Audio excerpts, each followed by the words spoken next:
Ladies and gentlemen, at the outset, my thanks to organizing committee APLAR who has given me a chance to speak of last decade data, whatever we have on the biologics.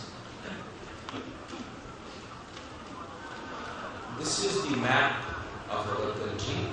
We have few rheumatology centers, mostly confined to the periphery and few in the center. I'm from Defense Tri-Service Hospital, and we are fond of history, as I'll tell you, till 1999, this disease was treated either by the anchor drug methotrexate or by the various combinations. And in most of the developing countries, this was the scene that this disease was treated by either combinations or single drug. Till this molecule, I remember this very vividly. In year 2000, a gentleman came to me with a vial of Infliximab, and I could convince my administrator. I had a patient in that time that this is one patient of rheumatoid arthritis who was on for 20 years on methotrexate and various other combinations, but still she had bilateral hip replacement, a bilateral knee replacement, and multiple other small joints.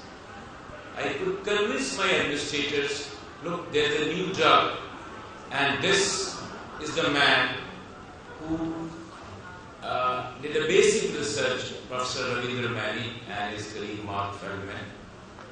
And somehow I could convince my administrators that we could use this drug.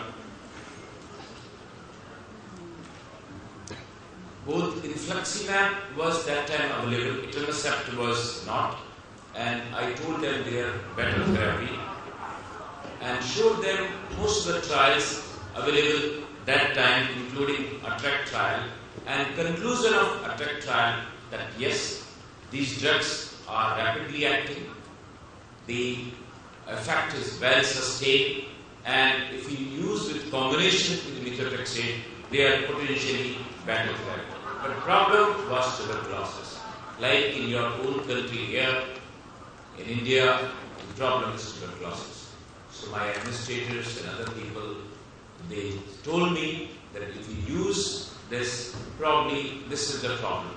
So what we did a trial in 2001, which is called the Armed Forces Research Committee trial on Infliximab, and we presented our work in American College of Rheumatology in 2003. What we did, our fear was tuberculosis. Yes, definitely everybody knew if there is a new drug, it can be used, especially when the patients are not responding to other drugs, but fear is tuberculosis. And if you carefully see, the ATTRACT data was presented by, that time it was available. The tuberculosis has occurred early. And what is happening early is this. This is happening early, that probably the loading dose of Infliximab was given, and our hypothesis was if you delete the loading dose, probably the tuberculosis will be less.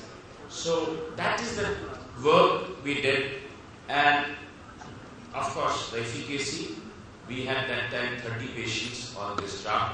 It was effective, both the swollen joint, tender joint count, ESR came down, and ACR 20, ACR 50, both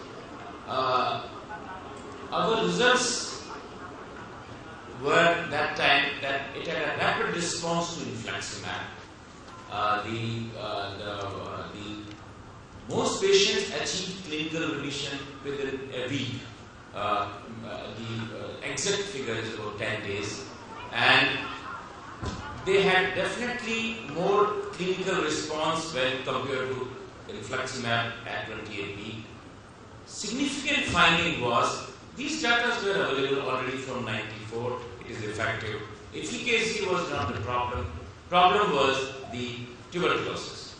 We deleted the loading dose of Infliximab, and there was no case of tuberculosis in these 30 patients. We didn't have any death. We had 2 infusion reactions, and the same person, one had a very major severe reaction, and the same patient developed herpes, and one patient developed lupus-like rash. And that time we learned also that if you are infusing Infliximab, you must keep one more patient ready, because the drug is costly. Even if it is in our setup, especially in the armed forces setup, it is free, but the drug should not be wasted. So we always keep another patient ready if there is a reaction, major reaction, infusion reaction, this can be given to some other patient. Since 2001, we have collected more data, and from this data which I am presenting today is from Armed Forces Registry. Indian Rheumatology Association Registry has just come up. The data has to be collected from there. This is kind courtesy of Professor Oni Handa. But we had our registry from the Armed Forces, and this data is from there and from some Indian publication. We started using in 2001, 2002 these biologics. Now the whole country is using, and our data is about 480 patients of rheumatoid arthritis. In fact, we have more data on ankylosing spondylitis because Army has more recruits male, and we have more experience of biologics in ankylosing spondylitis. I'm going to present my brief on rheumatoid arthritis. So, these 480 patients, about single dose. If you really see, some patients have just received single dose only.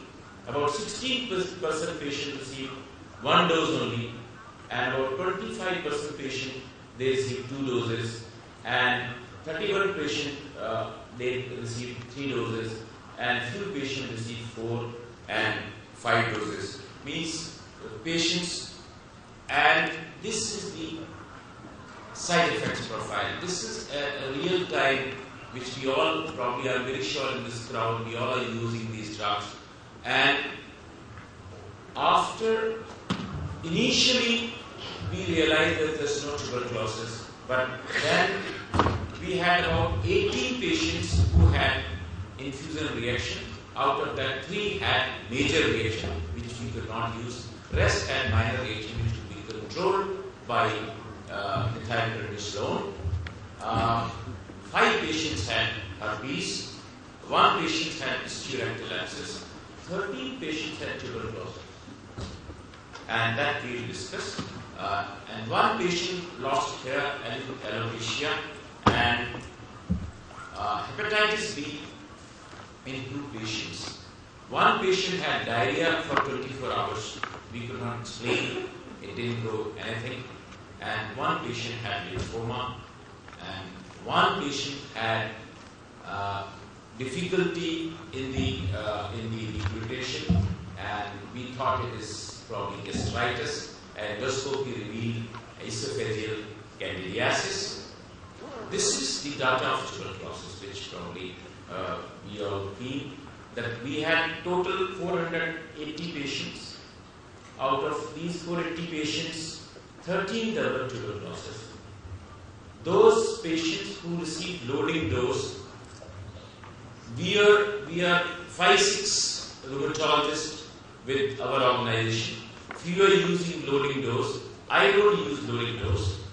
If you use, this is no loading dose, still we had some tuberculosis, 3 patients developed tuberculosis. And here, those who are using loading dose, about 10 patients developed tuberculosis. So, what we learned that a low dose SOS infusion causes less tuberculosis. But yes, sometimes we get confused. This is one patient who was on a full dose with loading dose, and he developed a swelling and ultrasound to be lymph nodes. I thought this is tuberculosis. It turned out to be lymphoma. We lost the patient. And of course, the similar type of data was presented again in American College of Rheumatology in 2004 and the polyarticular juvenile rheumatoid arthritis. And we realized that if we don't use the loading dose, the tuberculosis is hardly 13 patients that polyarticular GRA. We didn't have any tuberculosis, but we had our own problem. It was our child who developed this after Infliximab, and it turned out to be a fungal infection, generalized fungal infection, which was treated. This is after the treatment. So what lesson we learn is if you delete the loading dose, probably the tuberculosis is less. Other lessons we learn is even if the Mantoux is negative, how we are having the screening for these patients is by Mantoux and a good X-ray. If there is a suspicion, then you can do a CT scan. Even if the Mantoux is negative, few patients develop tuberculosis. It may not be very reliable. So we started using interferon gold test, which is probably 2 or 3 centers are using, which probably they claim that it is more, it is better than Mantoux. Unfortunately, Mantoux test is probably done by paramedics, and we did it. And if we started using ourselves probably, that is one thing we learned, that Mantoux test we should do ourselves. And tuberculosis may occur in 6 weeks or 28 months, though in ATTACK trial, if you see the most of the data is from the tuberculosis occurred early.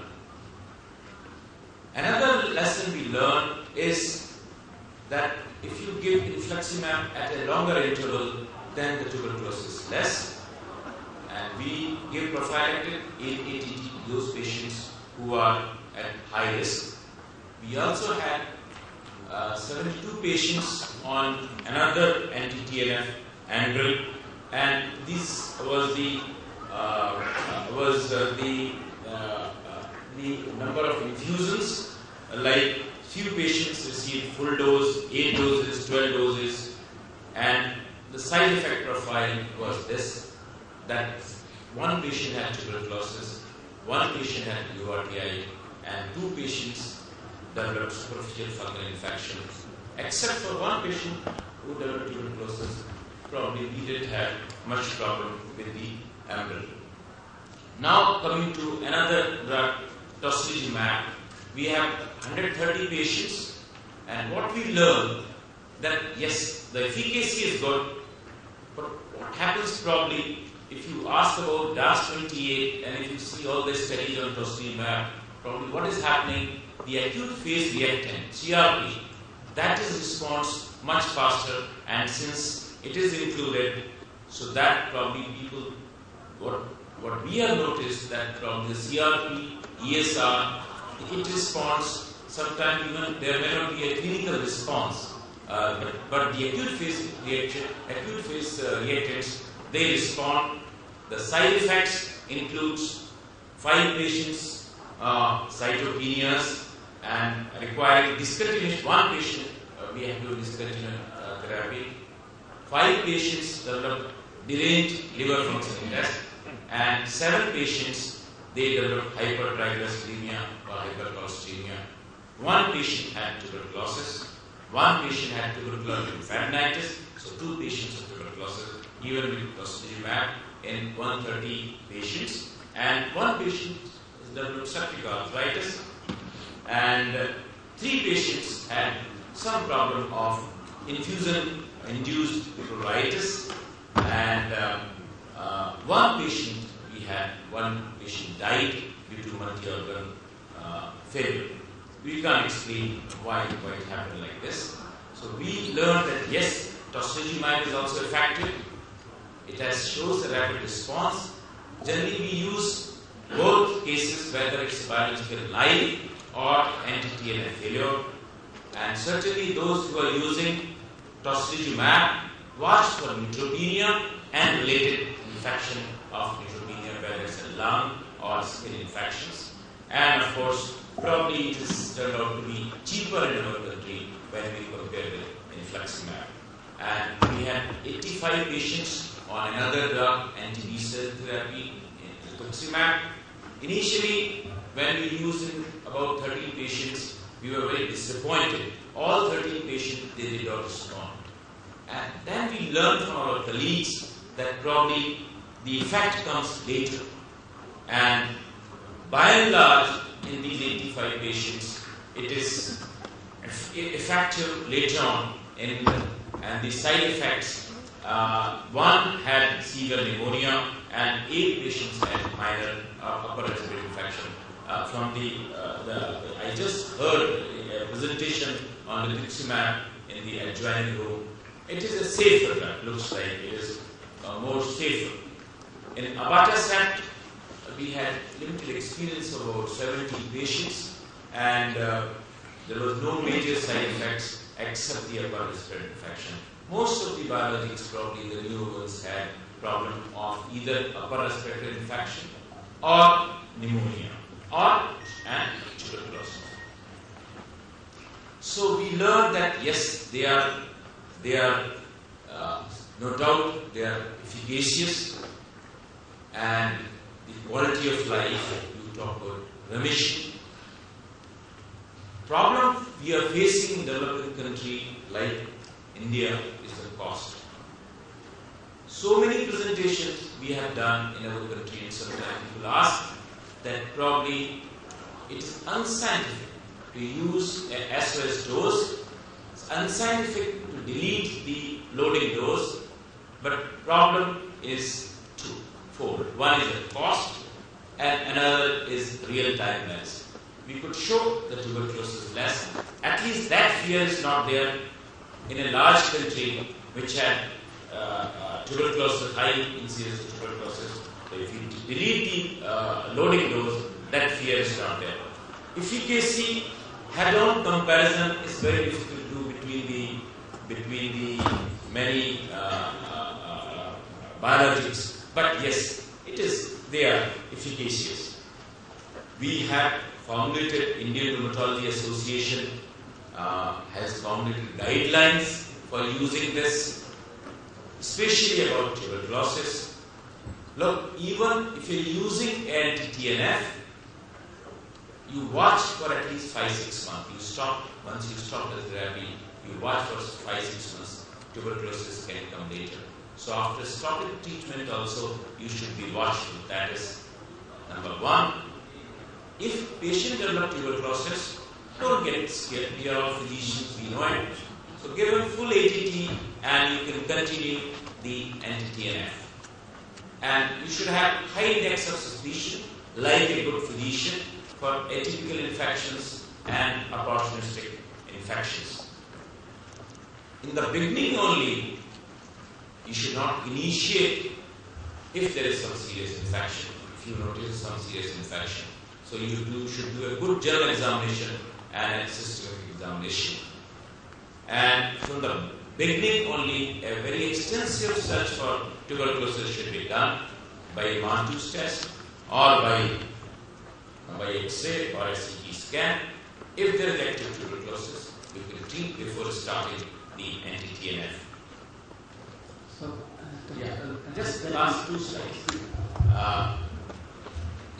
HIV, we didn't have much problem. Even if HIV is detected, if there is not severely immunocompromised, then you can use these drugs and antiretroviral therapy. And of course, the immunization with the pneumovac and influenza, if unless contraindicated, can be done.